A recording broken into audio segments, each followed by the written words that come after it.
Pour le dernier mois de RVL, retrouvez chaque jour un portrait de bénévoles, animateurs, animatrices, en bref, ceux qui font de RVL la radio que vous écoutez depuis 1982. Le matin, midi et soir, plongez dans les souvenirs et les anecdotes de ceux qui ont bien voulu se prêter au jeu de l'interview.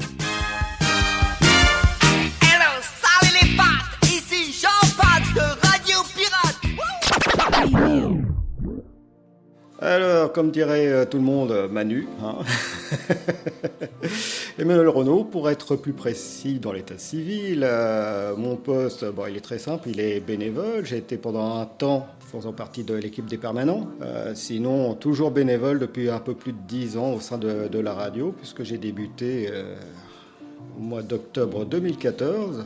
En faisant quand même un petit avant-goût en septembre. Pour la petite histoire, je suis venu un mardi très précis, parce que c'était pendant l'émission de jazz, un copain de radio depuis 40 ans, que j'ai retrouvé ainsi, donc Jazzomania, qui était présenté par Alain, donc replongé dans le bain de la FM. Alors, je suis arrivé dans la radio pour tout d'abord présenter une émission basée sur la synth-pop, donc Jean-Michel Jarre et autres titres comportant beaucoup de synthé. Donc ça, c'était ma première émission, et par la suite, j'ai un petit peu développé avec la partie française, avec la note en chantant, et donc là, toute génération en chanson française, avec quelquefois quelques fausses notes, puisque, comme tout le monde sait, il y a beaucoup de reprises avec des petits refrains en anglais ou autre langue.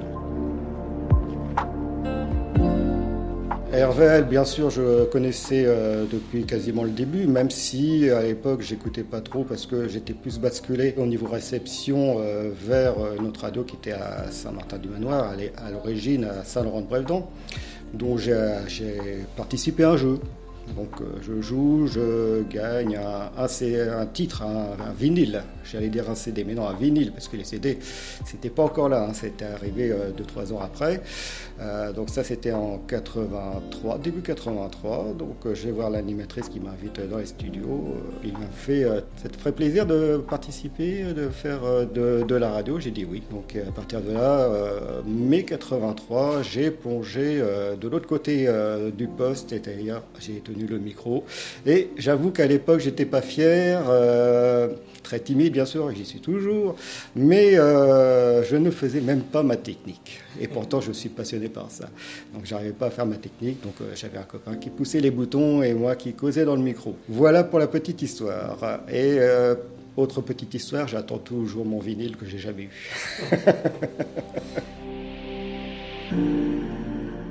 Et comment s'est-il senti quand il a appris la fermeture de RVL ?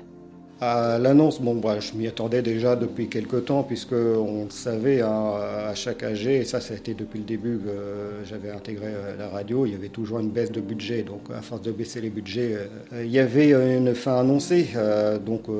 Et dans les derniers mois, forcément, c'était clair.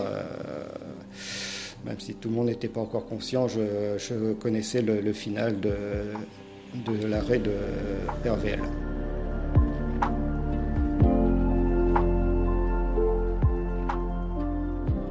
Des souvenirs, déjà une rencontre avec un ancien copain de radio, donc ça on a renoué le contact suite à ses problèmes de santé. Il m'envoyait ses fichiers, je faisais les montages de ses dernières émissions jusqu'à un jour où j'avais plus le téléchargement, et là je me suis dit, là il y a un gros problème. Donc voilà. Qu'est-ce qu'il y avait aussi? La première réunion d'AG.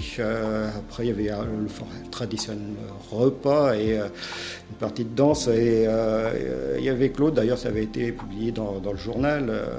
Claude nous initiait à la country. Je n'ai pas participé, j'ai tendance à me grêler, c'est-à-dire je me mélange le pied droit et le pied gauche, et c'est pas très bon. Donc j'ai juste regardé, voilà.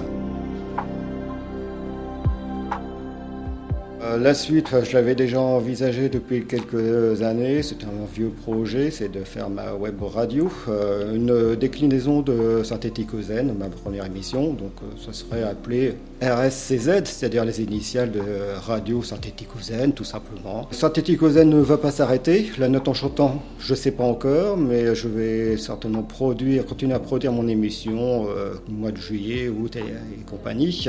Elle a proposé à de chouettes radios sympas. On verra ça par la suite et ça sera une nouvelle aventure. Une autre page va se tourner. Voilà. Alors merci à vous tous et puis belle initiative de ta part Antoine pour ce projet de souvenir de la radio de la station RVL 103.10. Merci à vous tous et puis belle continuation dans vos futurs projets.